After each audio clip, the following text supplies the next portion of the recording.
Hi friend, good morning. कैसे हैं? आशा करते हैं आप लोग अच्छे होंगे। मैं रवि पटेल और रवि एग्जाम ऑफिशियल में आप सभी का एक बार फिर स्वागत करते हैं। आशा करते हैं आप लोग अच्छे होंगे और अपनी पढ़ाई को सुचारू रूप से कर रहे होंगे। हम लगातार, जैसे कि आपसे बोले थे कि हिस्ट्री में जो गांधी एरा है उसे हम 15 से 20 मिनट में डेली एक ऐसा लेक्चर बनाएंगे, एक ऐसा मतलब लेक्चर लेके आएंगे जो भी एग्जाम होगा उन सभी एग्जाम के लिए वो लेक्चर फ्रूटफुल होने वाला है। तो आप सभी लोगों से रिक्वेस्ट है, जितने भी मेरे मित्र हैं, भाई हैं, बहन हैं, आशा करते हैं कि जो भी कमियां होंगी इस लेक्चर में, जो भी समस्याएं आती होंगी, आप जरूर उन समस्याओं को कमेंट बॉक्स में करें, क्योंकि हर चीज की एक शुरुआत होती है और जो शुरुआत होती है उन शुरुआत में कोई ना कोई समस्याएं होती हैं। तो जाहिर सी बात है, आप लोगों का सपोर्ट ही हमें आगे मोटिवेशन देगा कि हम और कितना अच्छा कर सकते हैं। हम अच्छा करने का प्रयास करते हैं और आप सभी का साथ मेरे लिए बहुत ही महत्वपूर्ण है। इस जर्नी में एक जर्नी अपनी चल रही है, वो अपनी तैयारी है, और मैं आप लोगों के सामने जो अन्य वनडे एग्जाम हैं उनके लिए, चाहे हिस्ट्री हो, पॉलिटी हो, ज्योग्राफी हो, इन सभी के लिए छोटे छोटे सेशन लेके आएंगे ताकि आप उन चीज़ों को एक अच्छे परिप्रेक्ष्य में समझें। क्योंकि बेसिकली ये होता है ना कि आप जब कोई चीज़ को एक वन लाइनर पढ़ते हैं, बस क्वेश्चन आंसर, तो वो चीज़ ना केवल एक होता है रट्टा मारना। मगर आप जब किसी चीज़ को समझने का प्रयास करते हैं, उस चीज़ को पूरा एक बड़े वे में लेते हैं, तो वो चीज़ ना एक अच्छा होता है। दिमाग में स्टोरी टाइप की बस जाती है और वो स्टोरी सीधा-सीधा एग्ज़ाम में जब बैठते हैं तो याद आता है कि नहीं यार, ये चीज़ वहाँ बताया गया था। तो इसलिए आप सभी से निवेदन है कि आप लोग जुड़ें, और जुड़कर जो मेरा एक मुहिम है कि एक बेहतर तरीके से आप लोगों के सामने एक ऐसा कंटेंट दिया जाए, जिससे आप लोगों को मज़ा आए पढ़ने में, और जो भी प्रॉब्लम हो वो आप बिल्कुल बेझिझक तरीके से कमेंट बॉक्स में डाल दीजिए। पूरा प्रयास करेंगे कि उन जो समस्याएँ हैं उनको रिज़ॉल्व किया जाए और अच्छे तरीके से कंटेंट को आपके सामने लेके आया जाए। तो हम पुनः आप सभी का रवि यूट्यूब पाठशाला और रवि एग्जाम ऑफिशियल दोनों मेरे चैनल हैं, और दोनों में आप सभी का स्वागत है। तो हम बात करेंगे गांधी एरा। जैसा कि सैटरडे को एक लेक्चर हुआ था, उसमें मैंने गांधी जी की शुरुआत, गांधी जी का जन्म, थोड़ा सा इंट्रो दिया था। ठीक है, गांधी जी कहाँ गए थे? अफ्रीका गए थे, वहां पर उन्होंने क्या किया, उसके बाद भारत कब आए। तो फिर जो अफ्रीका में उन्होंने जो अफ्रीका में जो वहां पे जो कैदी थे, अनुबंधात्मक कैदी थे, उनको, उनके लिए जो काम गांधी जी ने किया, उन्हीं के बारे में चर्चा करेंगे और समझाने का प्रयास करेंगे कि गांधी जी का मेन फोकस, मेन उद्देश्य क्या था। तो चालू करते हैं।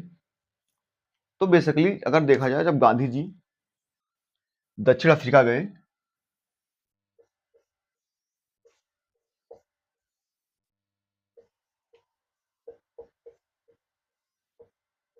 दक्षिण अफ्रीका, तो वहां पर गांधी जी जब पहुंचे तो गांधी जी ने देखा कि जो वहां पर मजदूर क्लास था,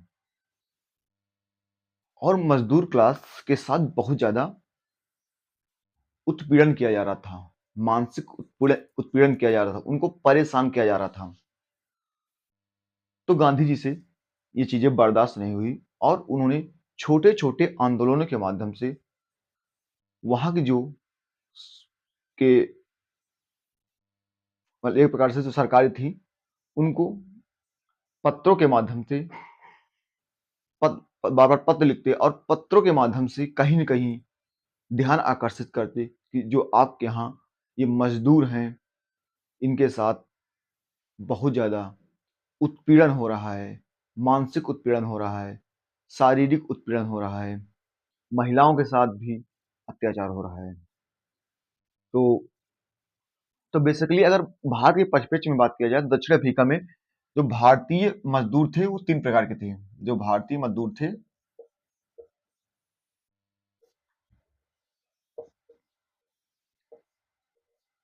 ये 3 प्रकार के थे।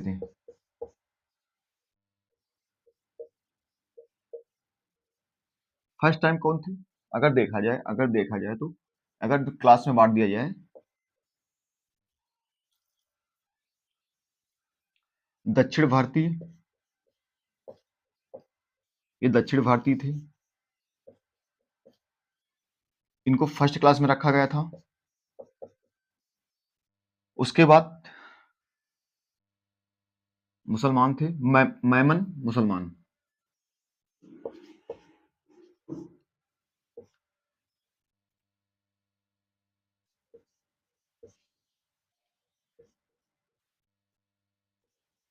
सेकंड क्लास में रखा गया था। और ये थर्ड थे, ये थे अनुबंधात्मक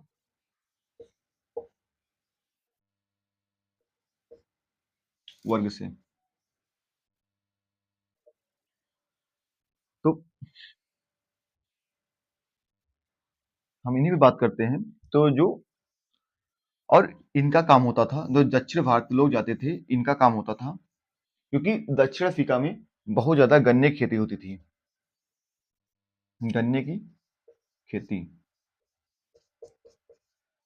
तो ये वहां पर मजदूरी वर्ग थे, मजदूर, ये भी मजदूरी का काम करते थे, और ये भी। तो ये जो दक्षिण भारतीय थे, मैमन मुसलमान थे, अनुबंधात्मक वर्ग के जो मजदूर थे, यहाँ पर इन लोगों के साथ बहुत ज्यादा वहां पर ज्यादतियां की जा रही थी, शारीरिक उत्पीड़न किए जा रहे थे।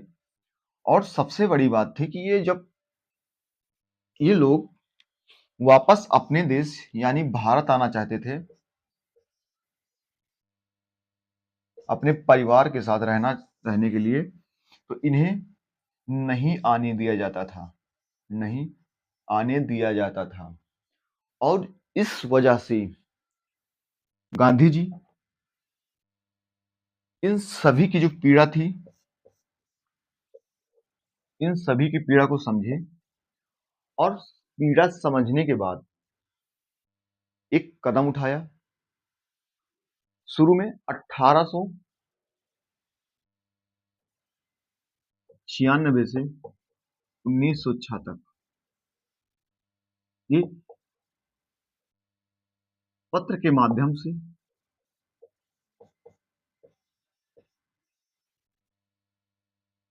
पत्र के माध्यम से वहां की सरकारों को इसके बारे में लगातार बताते रहे कि जो ये मजदूर हैं, इनके साथ आप लोग अच्छा नहीं कर रहे हैं।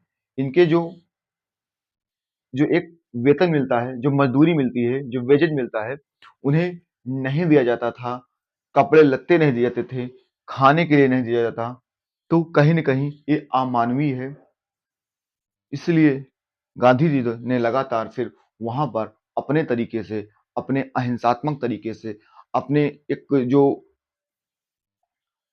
इनका विचार था कि नहीं, मुझे इन लोगों को अहिंसात्मक तरीके से सभी को न्याय दिलाना है, और इसी कड़ी में लगातार वहां पर उन्हें संघर्ष किया।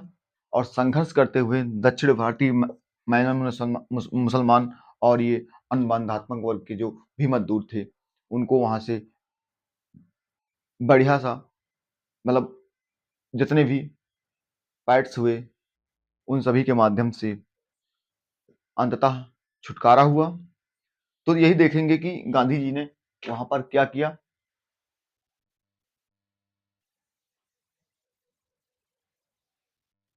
कौन कौन से काम किए, इन लोगों को आजादी दिलाने के लिए कितना संघर्ष किया, कौन कौन सी संस्थाएं बनाई, इन सभी का जिक्र करेंगे। वो भी बुक का इस्तेमाल करेंगे ताकि किसी पर कोई त्रुटि न हो, इसलिए बेहतरीन तरीके से। तो पहले इनका जो चरण था, ठीक है, इनका जो पहला चरण था,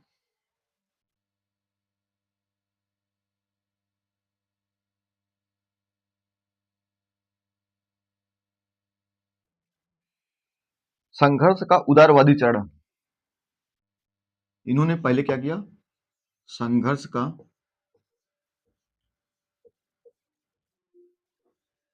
उदारवादी चरण 1896 से 1906। ये संघर्ष का अफ्रीका में गांधी जी का जो पहला चरण था वो था संघर्ष का उदारवादी चरण। मतलब जो भी संघर्ष होगा इन लोगों को, जो मैंने बताया पीछे, जो मजदूर थे इनके लिए उदार तरीके से, मतलब एक ऐसा तरीका एकदम पोलाइटली, विनम्रता से हाथ पांव जोड़ना, पत्र के माध्यम से कि नहीं भाई इनको वहां से जो भी इनके साथ यातनाएं हो रही हैं उससे छुटकारा दिलाया जाए, उनको छूट दिया जाए, उनको रात में घूमने दिया जाए, टहलने दिया जाए, अपने एक जो फ्रीडम होता है उन्हें प्रोवाइड किया जाए। तो ये इनका एक उदारवादी चरण था। 1896 से 1906 तक उदारवादी चरण था। और इन चरणों में एक होता ना कि जब कोई उदार तरीके से बोलता है, नहीं कि अहिंसात्मक तरीके से, मैं किसी प्रकार की हिंसा नहीं चाहते हैं बैठकर, तो इसका प्रयोग किया। इन्होंने क्या किया कि इसमें अपने इस चरण में गांधी ने दक्षिण अफ्रीका में यातनाएं एवं प्रार्थना पत्र, और इसमें इन्होंने क्या किया कि जो गांधी जी ने क्या किया कि जो इन पीड़ितों के साथ पीड़ित थे उनको न्याय दिलाने के लिए जो वहां पर गोरी सरकार थी अफ्रीका में, मतलब गोरी सरकार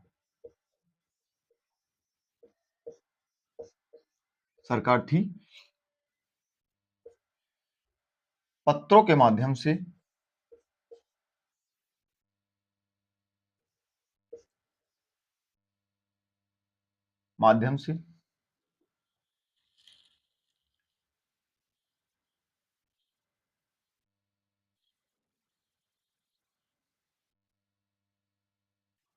पत्रों के माध्यम से, और ये पत्र कहाँ जाते थे?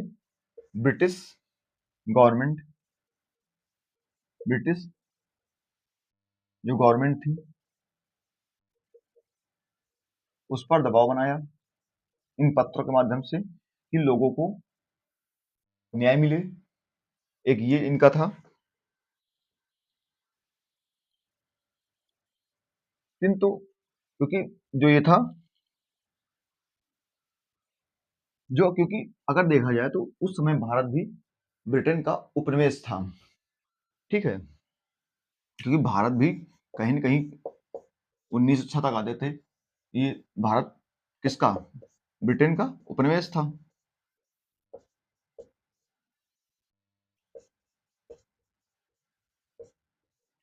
तो यहाँ की गवर्नमेंटों भी दबाव बनाया गया, नहीं इन लोगों के साथ जो भी ज्यादतियां हो रही हैं, जो भी अत्याचार हो रहे हैं वो सही नहीं है।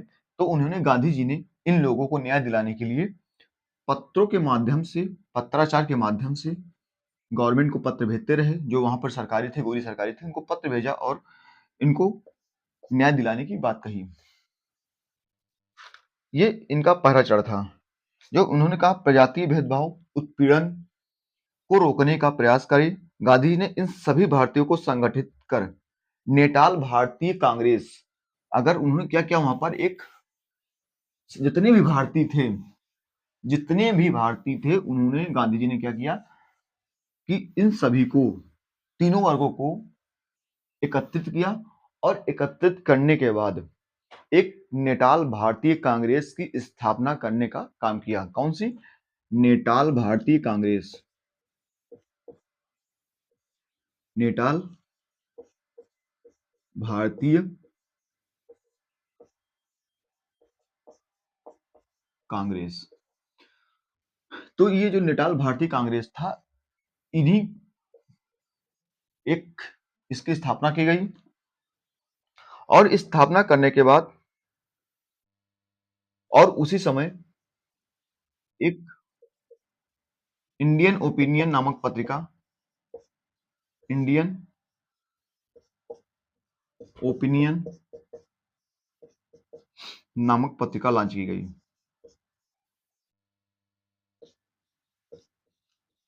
पत्रिका लॉन्च की गई। लोगों को, जो भी भारतीय वहां पर थे, जो भी भारतीय मजदूर थे,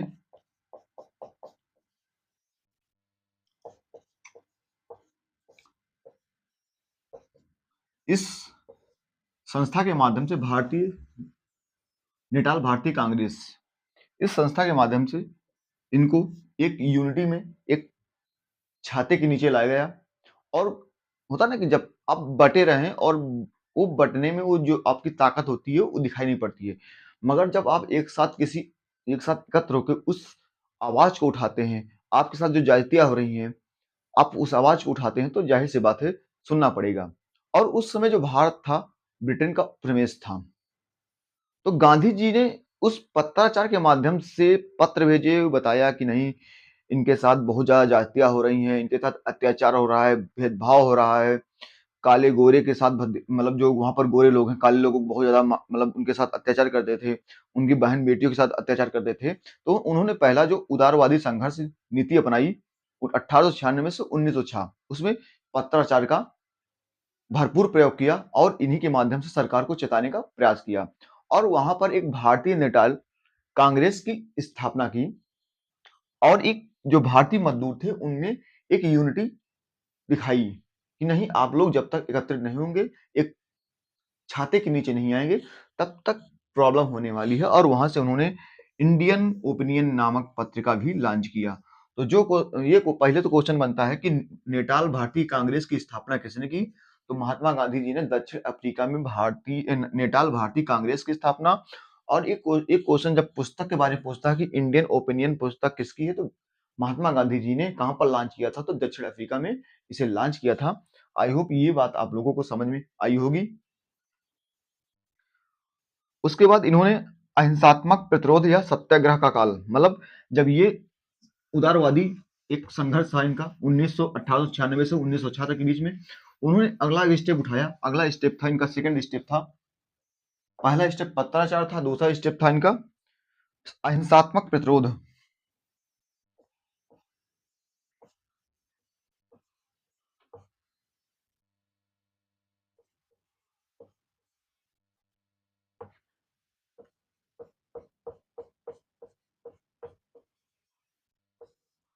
जब वो पत्राचार का जो माध्यम था वो फेल हो गया,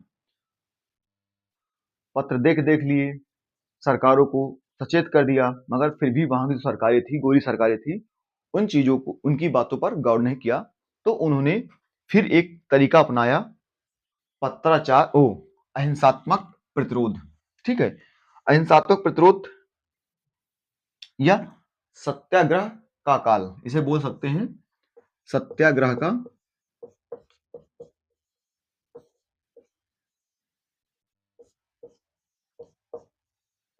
फिर उन्होंने सत्याग्रह किए, आंदोलन किए।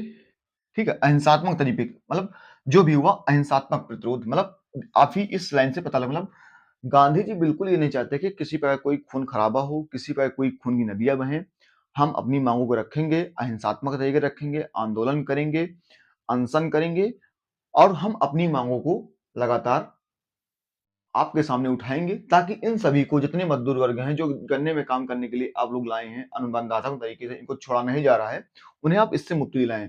पहला जो उदारवादी नीति थी कि नहीं हम पत्राचार के माध्यम से करेंगे, वो फेल हो गया। उसके बाद गांधी ने अहिंसात्मक प्रतिरोध सत्याग्रह का काल चालू हुआ, और ये चालू हुआ 1906 से 1914। इनका जो काल था 1906 से 1914, ये डेट, मतलब ये, क्योंकि जब भी आप पूछेंगे तो क्योंकि ये डेट महत्वपूर्ण नहीं है, ये नहीं पूछा जाएगा कहाँ से क्या हुआ, ठीक है, मगर आपको पता होना चाहिए। एक जब आप डिटेल वे में पढ़ते हैं किसी चीज को, तो ये जानकारी होना चाहिए। तो अहिंसात्मक कार्य या अहिंसात्मक प्रतिरोध सत्याग्रह का काल 1906 से 1914, इन्होंने, इसमें गांधी जी ने क्या किया? तो इसमें गांधी जी ने, जो गोरी सरकार थी दक्षिण अफ्रीका में, गोरी सरकार के विरुद्ध गांधी ने संघर्ष का दूसरा चरण 1906 में प्रारंभ हुआ, और इन्होंने अहिंसात्मक प्रतिरोध या सविनय अवज्ञा की नीति अपनाई, और उन्होंने इसका नाम सत्याग्रह दिया। ठीक है, उन्होंने क्या किया कि सविनय अवज्ञा, मतलब सविनय, मतलब बहुत विनम्र तरीके से हम अपनी बातों को कह रहे हैं, सविनय। और जो इन्होंने सविनय अवज्ञा नीति बनाई,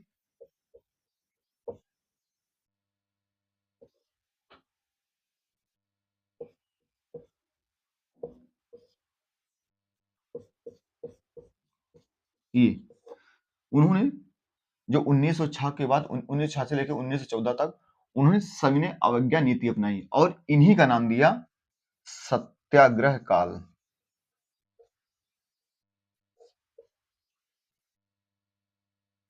अभी तक 2 क्वेश्चन निकल के आए हैं। अगर देखा जाए तो सबसे पहले सत्याग्रह गांधी जी ने कहाँ किया? ये तीसरा क्वेश्चन बन सकता है। पहला था नेटाल भारतीय कांग्रेस की स्थापना किसने की? महात्मा गांधी जी ने। दक्षिण अफ्रीका में की। किस लिए की? कि जो वहां भारतीय मजदूर थे उनको एक छाते के नीचे लाया गया, उनकी एकता के लिए, उनकी यूनिटी के लिए, उनके जो उत्पीड़न है उससे मुक्ति दिलाने के लिए।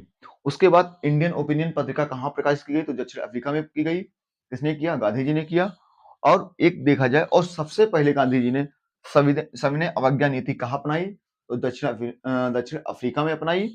उसका नाम क्या दिया? सत्याग्रह काल, मतलब सविनय अवज्ञा। अब नाम से पता चल रहा कि सविनय मतलब बहुत विनम्र तरीके से हम किसी चीज की आपको अवज्ञा नहीं करेंगे, बहुत विनम्र तरीके से अपनी बातों को रखेंगे, अपनी मांगों को रखेंगे आपके सामने, ताकि जो भी समस्याएं हों उन्हें रिजॉल्व किया जा सके। तो आई होप ये आप लोगों को बढ़िया सा क्लियर हो रहा है। बुक का इस्तेमाल इसलिए कर रहे हैं कि कोई छूटे नहीं, जो भी, क्योंकि होता है ना कि आप, हम भी स्टूडेंट हैं कि पढ़ते हैं, हम बुक इसलिए लिए हैं कि कोई चीज मिस ना हो जाए, छूट ना जाए, बढ़िया एक वे में चलता रहे, जिससे किसी प्रकार की कोई समस्याएं ना हो। ये समझ में आ गया होगा, सभी ने नीति अपनाई। उसके बाद इनका तीसरा चरण चालू होता है गांधी जी का, पंजीकरण।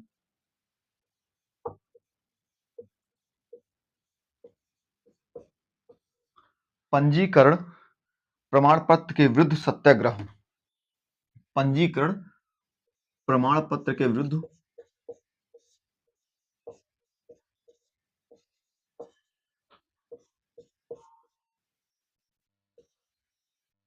विरुद्ध सत्याग्रह। अभी जो एक पंजीकरण था, पंजीकरण के विरुद्ध मतलब जो पंजीकरण होता था, जो मजदूर लाए जाते थे, जो अनुबंधात्मक तरीके से,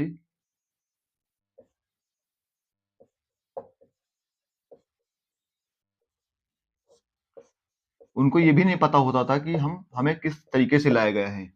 तो जो पंजीकरण कराया जाता था कि नहीं, हम आपको यहाँ पर अपने काम के लिए लेके आ रहे हैं, तो ये जब ये लोग वहां पर पहुंचते थे तो एक इन्हें यही नहीं जानकारी होती थी कि हमें किस माध्यम से लाया गया है, कैसे लाया गया है, किस तरीके से लाया गया है। तो गांधी जी ने पंजीकरण जो होता था, जो एक अनुबंधात्मक तरीका होता था, वो जो प्रमाण पत्र के विरुद्ध उन्होंने एक सत्याग्रह कि नहीं, ये चीज गलत है, आप लोग जो लेके आ रहे हैं ये चीज गलत है, पंजीकरण जो हो रहा है वो गलत तरीके से हो रहा है। इसके प्रति गांधी जी ने भी आंदोलन किया। और ये आंदोलन हुआ 1906 में हुआ। कब हुआ? 1906 की बात है।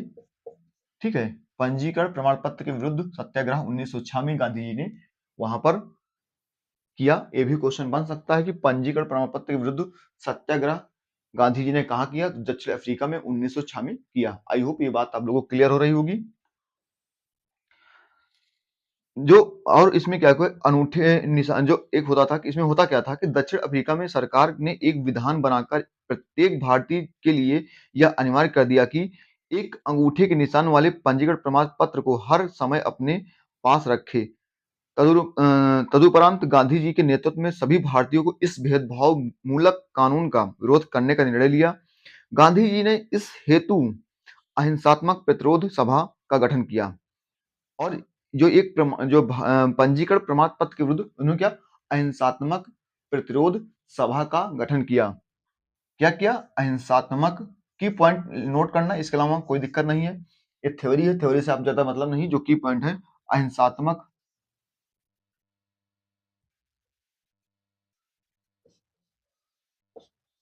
अहिंसात्मक प्रतिरोध सभा। अब ये क्वेश्चन बन सकता है कि अहिंसात्मक प्रतिरोध सभा का गठन गांधी जी ने कहाँ किया था? तो अहिंसात्मक प्रतिरोध सभा का गठन गांधी जी ने 1906 में दक्षिण अफ्रीका में किया।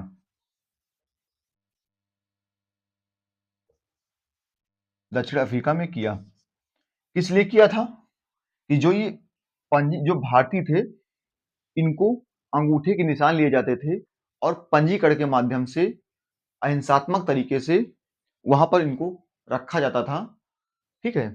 तो इसके जो एक पंजीकरण प्रमाण पत्र के विरुद्ध जो सत्याग्रह किया गया, उसी के माध्यम से, उसी के बिहाफ पर एक अहिंसात्मक प्रतिरोध सभा का गठन दक्षिण अफ्रीका में 1906 में किया गया कि जो अब भारतीय मजदूर हैं, इनका जो अंगूठे का निशान लेके, जो अंगूठे का निशान जो प्रमाण पत्र है, आप अपने साथ लगातार लेकर चलिए। मतलब होता ना कि जैसे अपने यहाँ की जो सरकारें हैं, अभी कल भारत सरकार बोल दे कि आप अपना आधार कार्ड अपने पास 24 घंटा रखिए, कहीं भी आपको चेक किया जा सकता है। तो ये कहीं न कहीं एक मानसिक उत्पीड़न होगा कि आप घर से निकल रहे हैं, अब घर से निकले और भूल गए। तो भूल गए तो अब क्या होगा कि कहीं पुलिस न मिल जाए, कहीं कौन न मिल जाए या रोक ले कि भाई अपना दिखाओ प्रमाण पत्र, वो आपके पास उस समय नहीं है। तो ये मानसिक उत्पीड़न था। तो जो अंगूठे के निशान का पंजीकरण उनको प्राप्त होता था, उनको ये कहा जाता था, जो भारतीय मज़दूर थे, भारतीय थे, उनसे कहा जाता था कि आप इस जो पंजीकरण है, इसको अंगूठे के निशान वाला इसके अपने साथ लेकर चलिए। तो गांधी जी ने इसके लिए इसके विरुद्ध एक सत्याग्रह किया और उस सत्याग्रह में अहिंसात्मक प्रतिरोध सभा दक्षिण अफ्रीका में 1906 में इसका गठन किया और पुरजोर तरीके से इसका विरोध किया। आई होप आप लोगों को क्लियर हो रहा होगा।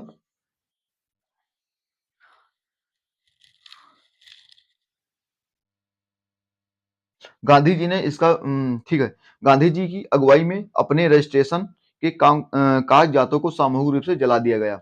मतलब गांधी जी ने क्या किया, गांधी जी ने जो सबको एक, क्योंकि भारतीय कांग्रेस की, भारतीय मतलब नेटाल भारतीय कांग्रेस की स्थापना हो चुकी थी, सबको एक यूनिटी में लेकर गांधी जी ने लाने का प्रयास किया। और जब होता ना, जब एक यूनिटी बनती है, जो उनके पास जो पंजीकरण प्रमाण पत्र थे, जो अपने अंगूठे के निशान वाले, तो उन्होंने क्या किया, सबको उन चीजों को, जो उन कागजात थे, उनको इकट्ठा किया और गांधी जी ने अपने नेतृत्व में उन सभी कागजों को जला दिया, नष्ट कर दिया जला के। आई होप आप लोगों को क्लियर हो रहा होगा। क्षमा चाहते हैं, बुक का इस्तेमाल इसलिए कर रहे हैं क्योंकि कोई प्रॉब्लम ना हो, कोई पॉइंट छूटे नहीं, हर चीज बताने का प्रयास करें। ये पॉइंट समझ में आ गया होगा।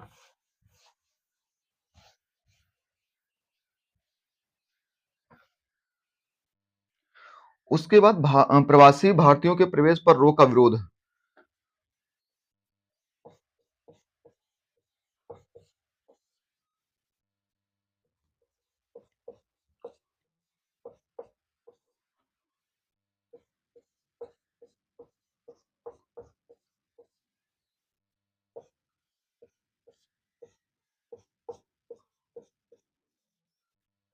ठीक है, जो प्रवासी भारतीयों के रोक का विरोध उन्होंने विरोध किया, ठीक है, प्रवासी भारतीयों के प्रवेश पर रोक का विरोध किया।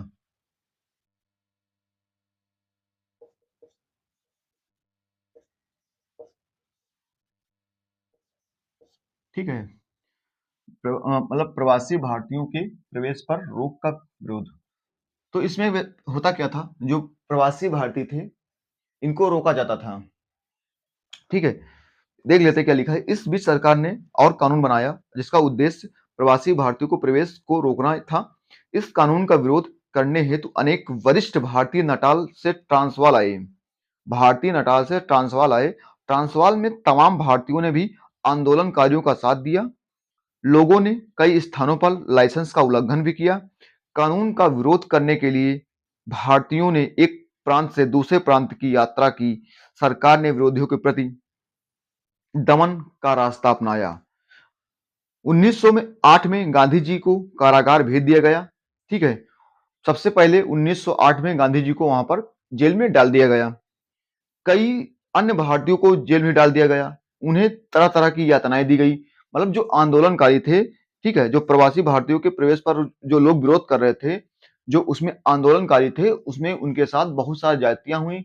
1908 में गांधी जी को ये क्वेश्चन बन सकता है कि गांधी जी को कब दक्षिण अफ्रीका में जेल भेजा गया। तो वो सन था 1908 में पहली बार गांधी जी को जेल भेजा गया। ठीक है, आंदोलनकारियों को भी अहिंसात्मक तरीके से सरकार ने दबाने का प्रयास किया। उनके साथ मतलब प्रेशराइज क्रिएट किया गया, उन्हें धमकाया गया, डराया गया कि नहीं, जो आंदोलन कर रहे हैं ये ठीक नहीं है। और इसी इसी की कड़ी में गांधी जी को, क्योंकि जो एक लीडर होता है सबसे पहले एक्शन पुलिस लेती है। चाहे अभी हमारा लोगों का आंदोलन चल रहा था, पीसीएस आयोग के सामने जो एक नेतृत्व करता था, सबसे पहले उसी ने पुलिस ने उसी को धर लिया। तो हर जगह यही होता है, अगर जो लीडर होता है उसे पकड़ा जाता है आंदोलन को कमजोर करने के लिए। तो गांधी जी को 1908 में जेल में डाल दिया गया। उन्हें तरह तरह की यातनाएं दी गई, ज्यादातर गरीब इसके शिकार हुए। मतलब जो होता ना वनरेबल, सबसे कमजोर आदमी, इसी का शिकार हुआ, इन्हीं आंदोलनों का शिकार हुआ, सरकार की जो गलत नीतियां हैं उनका शिकार हुआ। व्यापारियों को आर्थिक हानि पहुंचाने भी सरकार ने धमकी दी। जो वहां पर व्यापारी थे उनको भी कहीं न कहीं धमकाया गया, डराया गया कि कहा, मतलब कि जो आप हैं, आपका व्यापार है, उसे भी हानि होगी, क्षति पहुंचाई जाएगी। उनको भी एक प्रकार से ये डर दिखाया गया। बिना नहीं है वो। ठीक ठीक, एक मिनट।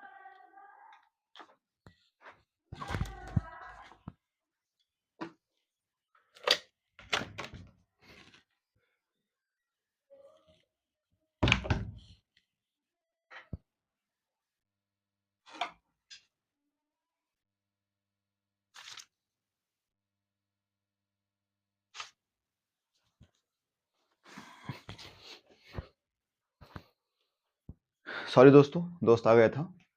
ठीक है, तो कहीं न कहीं ये चीजें हुई। उसके बाद फिर गांधी जी ने एक, उसके बाद क्या हुआ कि एक पोल टैक्स तथा भारतीयों विवाहों को अप्रमाणित करने के विरुद्ध अभियान। अभी पोल टैक्स क्या होता था और भारतीय विवाहों को अप्रमाणित करने के विरुद्ध अभियान।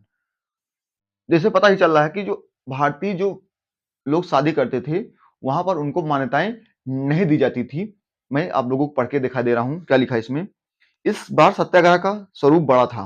मतलब एक बार हेडिंग डाल दें, ये हो गया।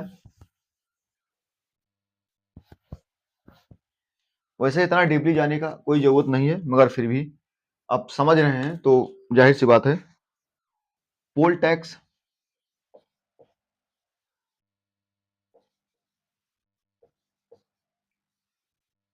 तथा, बस इतना ही करेंगे, उसके बाद कल करेंगे। पोल टैक्स तथा भारतीय विवाहों को अप्रमाणित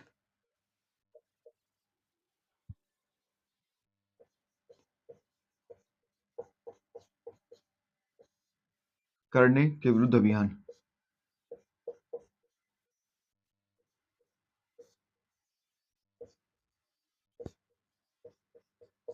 2 मिनट में इसे खत्म करते हैं।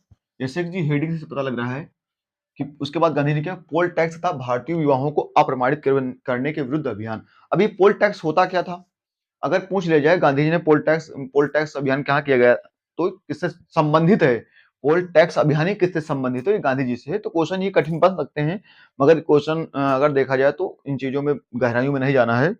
फिर भी ये होता क्या था, इस बार सत्याग्रह का आंदोलन जो था, अभियान बड़ा था। इकरारनामे की अवधि समाप्त हो गई। अफ्रीका में बसे भारतीयों पर सरकार ने 3 पाउंड का कर लगा दिया। ठीक है, जो ये क्या किया, अफ्रीका में जो भारतीय थे उन पर जो पोल टैक्स था, यही पोल टैक्स था कि 3 पाउंड का कर लगा दिया। जो भारतीय थे उन पर 3 पाउंड का वहां की सरकार ने भारतीयों पर कर लगा दिया। ठीक है, इसके खिलाफ तीव्र अभियान छिड़ गया। भारतीयों ने ज्यादातर गरीब मजदूर थे जिसकी मासिक आमदनी 10 शिलिंग से भी कम थी। ठीक है, मतलब जो वहां का जो सीलिंग चलता था अफ्रीका में, जो भारतीयों की जो इनकम थी, भारतीयों की इनकम थी 10 शिलिंग से भी कम थी।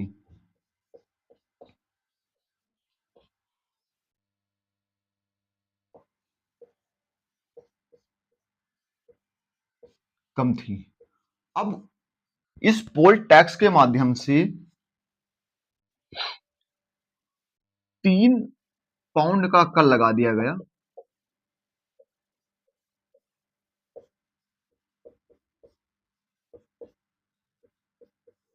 अब आप सोच सकते हैं जो ये भारतीय थे इनकी जो आय थी, इनकम थी, वो 10 सीलिंग से थी, 10 सीलिंग से कम भी थी और ये सब गरीब मजदूर थे। फिर भी इन पर 3 पाउंड का कर लगा दिया गया और यही था पोल टैक्स। और इसी के विरुद्ध में भारतीय गरीब मजदूर रोडों पे आ गए और ये एक बहुत बड़ा सत्याग्रह में बदल गया। क्लियर? आप लोगों को समझ में आ रहा होगा। ऐसे में 3 पाउंड का कर उनके लिए बहुत ज्यादा था। इस नियम के विरुद्ध सत्याग्रह प्रारंभ हुआ। भारतीयों ने भाग लिया, व्यापक जन आंदोलन का रूप दिया। इस बीच सुप्रीम कोर्ट एक निर्णय ने आंदोलन को और भड़का दिया। वहां का जो सुप्रीम कोर्ट था, वहां का एक निर्णय आया और इस जो आंदोलन चल रहा था, जो भारतीय लोग आक्रोशित थे, इस आंदोलन को सुप्रीम कोर्ट के निर्णय ने और भड़का दिया। क्या था देखते हैं। जो इस सुप्रीम भड़का दिया। कोर्ट ने उन सभी विवाहों जो ईसाइयों की पद्धति से संपन्न नहीं हुए अनुसार हिंदू, मुस्लिम और पारसी रीति रिवाजों के संपन्न सभी शादियां अवैध थी। मतलब जो ईसाई पद्धति से संपन्न नहीं हुए, इसके अलावा कोई भी रिलीजियस था, कोई भी धर्म था, जो भी हिंदू, मुस्लिम थे, उनकी जो शादियां थी उन्हें अवैध घोषित कर दिया गया। क्यों? क्योंकि ये वहां का जो ईसाई थे, ईसाइयों की पद्धति से इनकी शादियां नहीं हुई। उन्होंने इन शादियों को यह कहकर इनकार कर दिया कि आपकी शादियों का रीति रिवाज है, इस ईसाई नहीं है, ईसाइयों के रीति रिवाज से नहीं हुआ है, इसलिए आप जो भी विवाह हुए हैं वो कहीं ना कहीं सही तरीके से नहीं हुए हैं, अवैध हुए हैं, इसलिए भारतीय विवाहों को अप्रमाणित कर दिया गया। और इसी को लेकर पोल टैक्स और अप्रमाणित के विरुद्ध अभियान गांधी जी ने छेड़ा। तो इस सभी का सार है कि जो पोल टैक्स था, भारतीय विवाहों में अप्रमाणित के विरुद्ध अभियान, इसमें गांधी जी ने, क्योंकि उस समय भारतीयों के साथ बहुत ज्यादा जातियां हो रही थी, जो भारतीय थे, जो भी मुसलमान थे, अन्य लोग थे, जो भी उन्होंने शादियां की, जो वहां की सरकारें थी, गोरी सरकारें थी, उनका मानना था कि आप ईसाइयों के जो एक तरीका होता है, कस्टम्स होता है, उसके विपरीत आपने शादी किया है, इसलिए आपकी शादियों को अवैध घोषित किया जाएगा। और इसी के चलते गांधी जी ने अप्रमाणित के विरुद्ध अभियान छेड़ा। और पोल टैक्स क्या होता है? तो पोल टैक्स मैंने आपको समझा दिया कि वहां की जो सरकारें थी, प्रत्येक भारतीय पर 3 पाउंड का कर लगा दिया। और जो लगभग वहां पर भारतीय मजदूर थे, छोटे मजदूर थे, जिनकी इनकम 10 सीलिंग से भी कम थी। आई होप ये मैटर आपको समझ में आया होगा। अच्छा लगे तो वीडियो लाइक करें, सब्सक्राइब करें और अपना प्यार दें। जय हिंद साथियों। आशा करते हैं कि आप अपनी पढ़ाई करेंगे। बुक का इस्तेमाल इसलिए कर रहे हैं कि कोई पॉइंट छूटे नहीं, बेहतरीन तरीके से समझाने का प्रयास किए। अगर कोई भी प्रॉब्लम समझ में आ रही हो, भाषा को लेके यार समझ में नहीं आ रहा क्या बोलते हैं, जाहिर सी बात है कुछ शब्द हो सकते हैं ना समझ में आए, मैं पूरा प्रयास करता हूँ धीरे धीरे बोलने का। फिर भी एक बोलने का हमारा जो एक्सपीरियंस है काफी तेज है, बहुत लोगों को समझ में नहीं आता क्या बोल के निकल गए। तो मैं आशा करता हूँ कि आप लोग अच्छा लगे तो पसंद करेंगे और अपना प्यार देंगे। जय हिंद, जय भारत।